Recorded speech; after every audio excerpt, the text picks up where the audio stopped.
हम doctor Joseph Murphy की yes. बहुत ही ब्यूटीफुल बुक है the power of subconscious mind, आपके अवचेतन मन की शक्ति। और हम अपने अवचेतन मन की शक्ति से रूबरू हो रहे हैं। वह शक्ति जो हमारे अंदर है और वह किस तरीके से हमारी जीवन में काम आती है, इफेक्ट करती है, वो सारी चीजों को आज हम बहुत बारीकी से धीरे धीरे समझ रहे हैं। तो आज का जो टॉपिक है, आज जो उन्होंने बताया है, वह है कार्यविधि का बड़ा अंतर। कैसे कार्यविधि का बड़ा अंतर होता है? उन्होंने बताया है, चेतन मन समुद्री जहाज का कप्तान है। वह जहाज को दिशा देता है। वह इंजन रूम के लोगों को आदेश देता है। तभी वे बॉयलर, यंत्रों और बाकी उपकरणों को नियंत्रित करते हैं। उन्हें यह पता नहीं होता है कि वह कहाँ जा रहे हैं। वह तो सिर्फ कप्तान के आदेश का पालन करते हैं। अगर कप्तान कंपास और बाकी यंत्रों के आधार पर गलत या दोषपूर्ण निर्देश जारी कर दे, तो जहाज चट्टानों से टकरा सकता है। इंजन रूम के लोग कप्तान के आदेशों का पालन करने के लिए बाध्य हैं, क्योंकि वही बॉस है। चूंकि उसे यह पता होना चाहिए कि वह क्या कर रहा है, इसीलिए इंजन रूम के लोग कप्तान से बहस नहीं करते हैं या पलटकर कुछ नहीं कहते हैं। वह तो बस चुपचाप आदेशों का पालन करते चले जाते हैं। तो हमारे मन को, जो चेतन मन है, यानी हमारा जो कॉन्शियस माइंड है, वह कॉन्शियस माइंड जिससे कि आप हमेशा, हम ये बोलते हैं ना, मुझे ये अच्छा लगता है, मुझे अच्छा नहीं लग रहा है, ये मुझे नहीं खाना है, मुझे ये पसंद नहीं है, मेरे सामने ऐसी बातें मत करो। ये वाली जो सारी चीजें हम अपने चेतन मन से, अपना कॉन्शियस माइंड से सोच रहे होते हैं, बोल रहे होते हैं, वही हमारा पूरी जो थॉट प्रोसेस है उस सब का कप्तान है। और वो चेतन मन की सबसे बड़ी दिक्कत यह है कि वो किससे प्रभावित होता है? हमारे आसपास के लोगों से, उनके बातचीत से, उन आसपास के वातावरण से, आसपास की सारी चीजों से। तो जिस तरह, अगर मान लीजिए कप्तान ने सारी चीजों को ऑब्जर्व करके अपनी अंडरस्टैंडिंग से, उसकी जो समझ है उस समझ से उसने लोगों को जो भी आदेश दिया, अपने उस आदेश को पालन करना सब लोगों की मजबूरी है या उनका काम है कि हमको तो कप्तान के आदेश का पालन करना है, हम उससे अलग होके कुछ भी डिसीजन खुद से नहीं ले सकते। और अगर कप्तान गलत आदेश देता है या कोई गलत डिसीजन लेता है, तो उसका भुगतान उस पूरे के पूरे जहाज को भुगतना पड़ता है, और उस जहाज में उपस्थित हर एक लोगों को। तो यही हमारे मन के साथ होता है, सेम यही चीज है। आपके जो कप्तान अपने जहाज का मालिक होता है और बाकी लोग उसके आदेश का पालन करते हैं, इसी तरह आपका जो चेतन मन है, वह आपके जहाज का कप्तान और मालिक है। आपके शरीर का, आपके परिवेश और आपसे जुड़े हुए सभी मामलों का। तो आपसे जुड़े हुए सभी मामले कहाँ चल रहे हैं? हमारे चेतन मन में। और जो भी डिसीजन ले रहा है वो कौन ले रहा है? हमारा चेतन मन ले रहा है। चेतन मन अपने विश्वास और अनुमानों के आधार पर आदेश देता है, और अवचेतन मन उनको चुपचाप मान लेता है। यह आदेशों पर सवाल नहीं करता और ना ही यह पूछता है कि भाई किस आधार पर दिए जा रहे हैं। ठीक है। तो सपोज अभी आप ये क्लासेस अटेंड कर रहे हैं और इसके हिसाब से आपका सोच विचार में जो अंतर आया, उस हिसाब से इसका आप जो भी अब आप अपनी लाइफ में डिसीजंस लेंगे, उसका इफेक्ट आपको दिखेगा। लेकिन जब आप ये क्लासेस नहीं कर रहे होते हैं, आप अपने डे टू डे की नॉर्मल लाइफ में हो रहे हैं, आपको जो लोग मिल रहे हैं, जैसे आस पड़ोस वाले, जैसे सिचुएशन, जैसे फ्रेंड्स मिल रहे हैं, और जो आपको जीवन में परेशानियां, दुख, तकलीफें आ रही हैं, उसके हिसाब से उस समय जैसी आपकी मनः स्थिति होती है, वैसी ही स्थिति में आप उससे इन्फ्लुएंस होके वो डिसीजन ले लेते हैं। और जो अवचेतन मन है वो उसमें क्रॉस क्वेश्चनिंग कभी नहीं करेगा कि अरे अरे ये तुम गलत कर रहे हो, अपने आप सुधारो। वो हर चीज को स्वीकार करेगा, पॉजिटिव भी और निगेटिव भी, क्योंकि उसके क्षेत्र, अधिकार क्षेत्र में ही नहीं है किसी चीज को क्वेश्चन करना, किसी चीज के लिए सजेशन देना। उसका काम है केवल उसको एग्जीक्यूट करना है, वह चीजें जो कि आपका चेतन मन बोल रहा है। और चेतन मन किससे प्रभावित होता है? चेतन मन आपके विश्वास, आज आप क्या विश्वास करते हैं उस हिसाब से डिसीजन लेंगे। जब मैं 10-15 साल की थी, उस समय जो मेरे थॉट प्रोसेस थे, मैंने उस हिसाब से सारे डिसीजंस लिए। आज मैं जितनी इयर्स की हूँ, मेरे पास जितने लोग आते हैं, उन जो मेरे से शेयरिंग करते हैं, और मैंने जो अपने खुद के थॉट प्रोसेस बनाए हैं उसके अकॉर्डिंगली, और उसके हिसाब से मैं डिसीजन लेती हूँ। तो यही होता है हमारा जो चेतन मन होता है, वह जो भी आदेश लेता है वो फुटबॉल की तरह है, और वो हर कहीं भागता है। इसीलिए बोलते हैं ना, वो विचारों का गुलाम है। और बात तो तब है जब विचारों को अपना गुलाम बना लें, और विचारों को या थॉट प्रोसेस को या अपनी फीलिंग्स को अपना अपने कंट्रोल में रखना, उसको इधर उधर भटकने मत देना। निगेटिव चीजों से उसको पार पाने के लिए हमको उसके ऊपर काम करना पड़ता है, जो काम हम ग्रेटिट्यूड से, जो काम हम जोसेफ मर्फी के बताए हुए तरीकों से करेंगे। नहीं तो हमारा चेतन मन बहुत गलत डिसीजन लेता है, और वो बहुत गलत गलत चीजों को सही बोल के और वही काम हम कर लेते हैं, जबकि हमको पता है कि वो हमारे लिए सही नहीं है।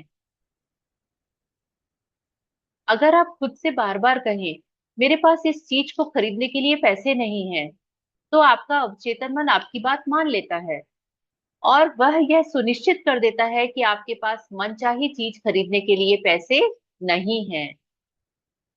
जब तक आप कहते रहेंगे मेरे पास उस कार के लिए, वो छुट्टियों में जाने के लिए, और वो घर खरीदने के लिए पैसे नहीं है, तब तक आपका अवचेतन मन उनके आदेशों का पालन करता रहेगा। आप जीवन में इन चीजों को कभी नहीं खरीद पाएंगे। आप सोचेंगे कि ऐसा परिस्थितियों के कारण हुआ है। आपको यह लगेगा ही नहीं कि आपने अपने नकारात्मक विचारों से ये परिस्थितियां खुद निर्मित की हैं। और ये देखिए, हम कितने यूज टू होते हैं ये सारी चीजें बोलने के लिए, कि अरे बहुत महंगाई बढ़ गई है, और उतनी तनख्वाह तो बढ़ती नहीं है, गवर्नमेंट जितना महंगाई बढ़ा देती है। तो वो महंगाई बढ़ती है, चीजें बढ़ती है, लेकिन हम बोल के उस चीज को क्या कर रहे हैं, उस चीज को अपने लिए कष्टकारक बना रहे हैं। उस चीज से हमको पेन होता है, तकलीफ होती है, और हमारा सबकॉन्शियस माइंड उस चीज को एक्सेप्ट कर लेता है कि आपको अच्छा लगता है उस चिंता में, उस फिक्र में रहने में, तभी आप उसको बार बार रिपीट कर रहे हैं। तो अवचेतन मन केवल केवल ये देख रहा है कि आप क्या चीज बार बार सोच रहे हैं। उसका एक ही प्रोसेस है, लूप में जो चीजें सोचेंगे, लूप में जो चीजें बोलेंगे, आपको वही चीजें अपनी लाइफ में, वही परिस्थितियां आपको फेस करनी पड़ेंगी। उसके लिए कोई भी आउटर चीजें, आउटर परिस्थितियां उसके लिए रिस्पॉन्सिबल है ही नहीं। और इस चीज को हमको स्वीकार करना पड़ेगा कि कुछ भी परिस्थिति वश नहीं होता है। वह परिस्थिति आई ही इसीलिए क्योंकि हमने उसको जनरेट किया था। हमने उन विचारों को इतनी बार रिपीट किया था, इतनी बार सोचा था, इतनी बार फील किया था कि आई एम इन लैक, मुझे तो अभी ये काम करना है और उसके लिए मेरे पास पर्याप्त धन नहीं है, कहाँ से इंतजाम करूं मैं वहां से इंतजाम करूं या वहां से देखूं, शायद उससे मदद मिल जाएगी। मदद नहीं करेगा कोई अगर, तो मैं तो ये घर नहीं खरीद पाऊंगी, मैं तो ये काम नहीं कर पाऊंगी। तो ये चीजें हमारे बोलने से ही हमारी लाइफ में लॉ ऑफ अट्रैक्शन से परिस्थितियां आती हैं। एग्जाम्पल उन्होंने बहुत सुंदर दिया है, इसको सुनिएगा। पिछले क्रिसमस ईव पर नीना डब्ल्यू नाम की एक युवती, जो दक्षिण कैलिफोर्निया यूनिवर्सिटी की छात्रा है, बिल्वी हिल्स के एक बेहतरीन शॉपिंग इलाके से गुजर रही थी। उसके मन में उमंग थी। वह बफेलो यूनिवॉर्क यूनियर सॉरी यूनियर न्यूयॉर्क में अपने परिवार के साथ छुट्टियां मनाने जाने वाली थी। जब नीना एक दुकान के पास से गुजरी, तो उसकी निगाहें डिस्प्ले विंडो में रखे एक सुंदर स्पेनिश लेदर बैग पर पड़ी। उसकी उसने उसे हसरत से देखा, और फिर कीमत देखते ही उसके मुंह से आह निकल गई। वह खुद से कहने लगी, मैं इतना महंगा बैग कभी नहीं खरीद पाऊंगी। तभी उसे मेरे लेक्चर का यह वाक्य याद आया कि कभी भी किसी भी नकारात्मक वाक्य को पूरा मत होने देना। इसे तत्काल उलटकर पॉजिटिव इसे तत्काल उलटकर सकारात्मक कर दो, और आपके जीवन में चमत्कार हो जाएंगे। तो कांच के पार रखे बैग को घूरते हुए उसने कहा, यह बैग मेरा है, यह बिक्री के लिए है। मैं मानसिक रूप से स्वीकार करती हूँ कि यह मुझे मिलेगा, और मेरा अवचेतन मन यह सुनिश्चित करेगा कि यह मुझे मिल जाए। और उसी शाम को मीना अपने मंगेतर से डिनर पर मिली। वह रैपर में लिपटा एक सुंदर तोहफा लाया था, और सांस रोककर मीना ने उसे खोला। वहां वही लेदर बैग था जो उसने दोपहर में देखा था और अपना मान लिया था। उसने अपने मन को उम्मीद से भर लिया था। इस तरह उसने इस मामले को अधिक गहरे मन, यानी अवचेतन मन में पहुंचा दिया था, जिसके पास जिससे उसके पास उपलब्धि की शक्ति है। बाद में मीना ने मुझे बताया, मेरे पास उस बैग को खरीदने लायक पैसे नहीं थे, लेकिन इसके बावजूद वह मुझे मिल गया। अब मैं जान चुकी हूँ कि मुझे धन और बाकी चीजें कैसे मिलेंगी, कहाँ से मिलेंगी, और सब मुझे अपने भीतर के शाश्वत खजाने से मिलेंगी। तो हम अपनी लाइफ पे इस प्रैक्टिस में ही हैं। हमको कोई भी चीज मिलती है और हमारे बजट से थोड़ा सा भी ऊपर नीचे वाली होती है, तो हम तुरंत अपने आपको बोलते हैं, अरे नहीं नहीं, ये चीज तो उतनी अच्छी नहीं है। हाँ मुझे चाहिए, लेकिन इसका प्राइस टैग देखा है, चलो चलो आगे दूसरी जगह जाते हैं। ये नॉर्मल हम अपनी लाइफ में हर जगह करते हैं, चाहे खाने पीने की वस्तु। ऑर्गेनिक प्रोडक्ट्स हम नहीं खरीद सकते, बहुत महंगे होते हैं, हमारा बजट बिगड़ जाएगा। हम जो बॉटल वाले जो दूध आते हैं, मिल्क आते हैं, जो कि बहुत अच्छे होते हैं, ऑर्गेनिक होते हैं, हम उनको बोलते हैं अरे ये तो हमारे बजट में नहीं है, अफोर्डेबल नहीं है। हम कितनी बार इस शब्द को यूज करके अपनी पूरी लाइफ में वही चीज मैनिफेस्ट कर रहे हैं। हम तो इस ये चीज नहीं खरीद सकते, ये तो हम अफोर्ड नहीं कर सकते, इसके लायक तो मेरे पास पर्याप्त मनी नहीं है। और आपका अवचेतन मन उसको स्वीकार कर रहा है और वही परिस्थिति आपके पास ला रहा है। इस बहुत सिंपल सी चीज है, और हम उस चीज को समझने के लिए तैयार नहीं है कि हमारे वर्ड्स, हमारी फीलिंग्स और हमारे विचार ही हमारी सारी की सारी परिस्थितियों को जनरेट करते हैं। उसके अवचेतन मन ने किस तरह प्रतिक्रिया की, तो एक और उन्होंने बहुत अच्छा एग्जाम्पल दिया है, वो भी आप बहुत ध्यान से सुनिएगा। कुछ महीने पहले मुझे रूथ ए नामक महिला का पत्र मिला, जिसने मेरे भाषण सुने थे। उसने लिखा था, मैं 75 साल की विधवा हूँ। मेरे बच्चे बड़े होने के बाद बाहर चले गए थे। मैं अकेली रह गई थी और सोशल सिक्योरिटी तथा थोड़ी सी पेंशन पर गुजारा कर रही थी। मेरा जीवन बहुत सूना और निराशाजनक था। फिर मुझे अवचेतन मन की शक्तियों पर आपका भाषण याद आया।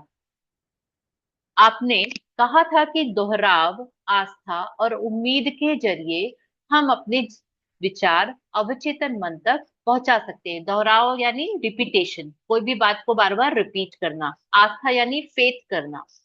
और उम्मीद यानी हमेशा होपफुल रहना, कभी भी होपलेस नहीं होना चाहिए। तो ये तीन शब्द आपको अपनी जिंदगी में प्रैक्टिस करने चाहिए। रिपीटेशन उसी चीजों का करें जो आप अपनी जिंदगी में चाहते हैं। भूल कर भी उन बातों को बोले भी ना, सोचे भी ना और फील भी ना करें जो आपको अपनी लाइफ में नहीं चाहिए। हमेशा फेथ रखें। ऐसा नहीं है कि मैं तो बस, मुझे ये बोला है और मुझे करना पड़ रहा है, लेकिन हम चल कुछ और रहा है फ्लैशबैक में, तो वो गलत है। और हमेशा अपने आप को उम्मीद बनाए रखना चाहिए। तो ये तीन वर्ड्स आपको की वर्ड्स हैं, इसके आपको याद रखना है। दोहराव, आस्था और उम्मीद के जरिए हम अपने विचार अवचेतन मन तक पहुंचा सकते हैं। तो अब रास्ता आपको मिल गया है अवचेतन मन के अंदर एंट्री करने का। क्या यह सच हो सकता है? मैंने आजमाने का फैसला किया, क्योंकि मेरे पास खोने के लिए कुछ भी नहीं था।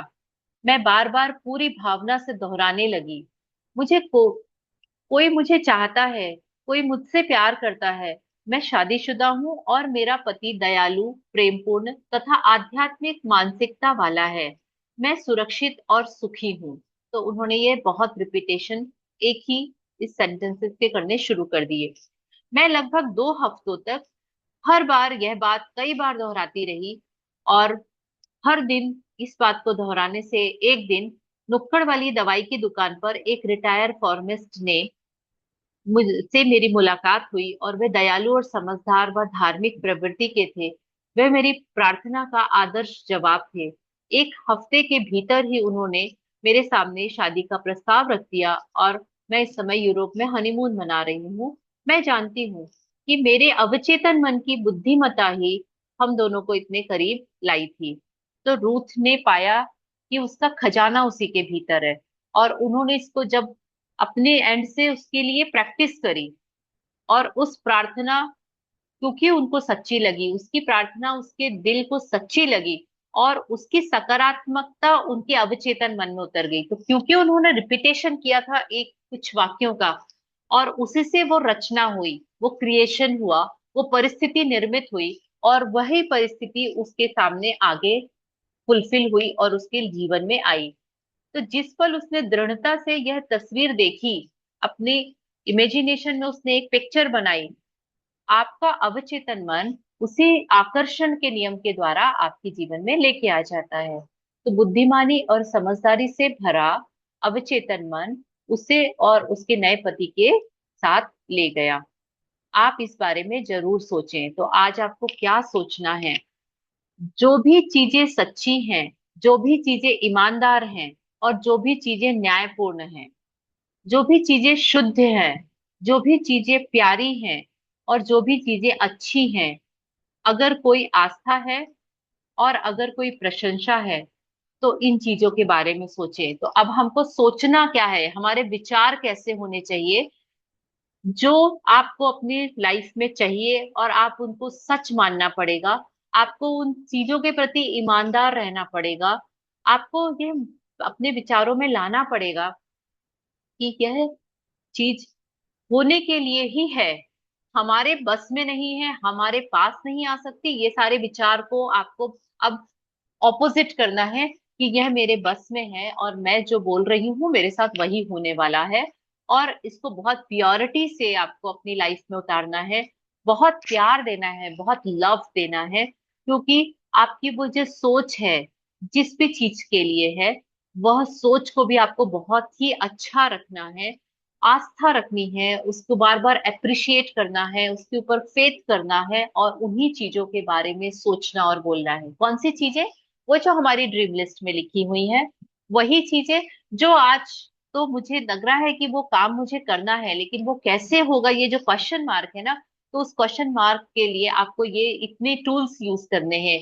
बहुत ईमानदारी से, बहुत सच्चाई से, बहुत ही शुद्ध भावनाओं से उन चीजों को प्यार देना है, उन चीजों को अपनी लाइफ में लाने के लिए बहुत सारे अप्रिशिएशन, बहुत सारे गुड वर्ड्स बोलने हैं, क्योंकि आपके भीतर एक बहुत बड़ा खजाना छुपा हुआ है, और उसी खजाने को हम खोज रहे हैं। तो इसका लास्ट में है याद रखने लायक विचार, और इसको हम पढ़ेंगे कल। तो thank you so much. I hope कि आज हमको एक और एनलाइटनमेंट मिला कि हम अपनी परिस्थिति खुद से क्रिएट कर रहे हैं। हमारे अवचेतन मन में पता नहीं क्या क्या बोल के हमने ही गलत चीजें भरी हैं, और हम ही अपनी गलत चीजों को अट्रैक्ट कर रहे हैं रिपीटेशन के कारण। और हमको बहुत फेथ होता है, बहुत आस्था होती है कि मैंने भले पढ़ाई की, मेरा रिजल्ट तो पता नहीं कैसा आएगा। ये पता नहीं वर्ड जो है ना, वो सब बिगाड़ देता है। मैंने तो अपना प्रयास किया, पता नहीं, अब ऊपर वाला जाने, पता नहीं क्या होगा। ऊपर वाला तो जानेगा, लेकिन वो आपकी अवचेतन मन में जो बैठ गया है, वही चीज आएगी आपके सामने। तो हमको उसमें क्या बिठाना है? हमको उसमें बहुत अच्छे विचार। तो आज से प्रैक्टिस के लिए आप ना छोटी सी कोई एक चीज, बहुत छोटी सी एक चीज आप डिसाइड कर लीजिए कि सपोज एक कोई काम करने वाले हैं आप अपनी लाइफ में, और आपको पता है कि उसके लिए आपको थोड़ा सा क्वेश्चन मार्क है कि होगा या नहीं होगा। अब हमको एक्सपेरिमेंट करना है। इस बुक में जो लिखा हुआ है कि आप उन चीजों के लिए अच्छे विचार लाएं, अच्छी भावनाएं लाएं, और बहुत अच्छे अच्छे वर्ड्स सेंटेंस फ्रेम करके और रिपीटेशन से उसको आप अपनी लाइफ में लेके आएं। तो थोड़ा सा खोजिए अपने दिमाग में कि नेक्स्ट जो भी आने वाला है, बच्चों के एग्जाम्स आने वाले हैं अगर, या मेरी लाइफ में अभी मुझे मेरे बेटे का एडमिशन करवाने जाना है, तो ये जो काम है उसकी मुझे फी पे करनी है, उसका वहां रहने और उस सबका इंतजाम करना है, वॉट एवर। तो वो सारी चीजें मेरे लिए अभी मुझे नहीं पता कि वो कैसे होने वाली हैं। और अगर वो मुझे नहीं पता है वो कैसे होने वाली है, तो उसको मैं डिजाइन कर सकती हूँ। और उसको डिजाइन करने के लिए सबसे पहले मैं क्या चाहती हूँ, मुझे अपने आप से ये क्वेश्चन करना है। तो मैं चाहती हूँ कि मैं उसको ऐसी जगह जहाँ पे भी एडमिशन के लिए हम जा रहे हैं वो उसका बहुत स्मूथली हो जाए, वहां हमको पर्याप्त सारी सुविधाएं और सारी के सारी हेल्प मिल जाए, सारा सपोर्टिव सिस्टम मिल जाए और सब कुछ बहुत वेल सेटल्ड अच्छे से हो जाए, व्यवस्थित।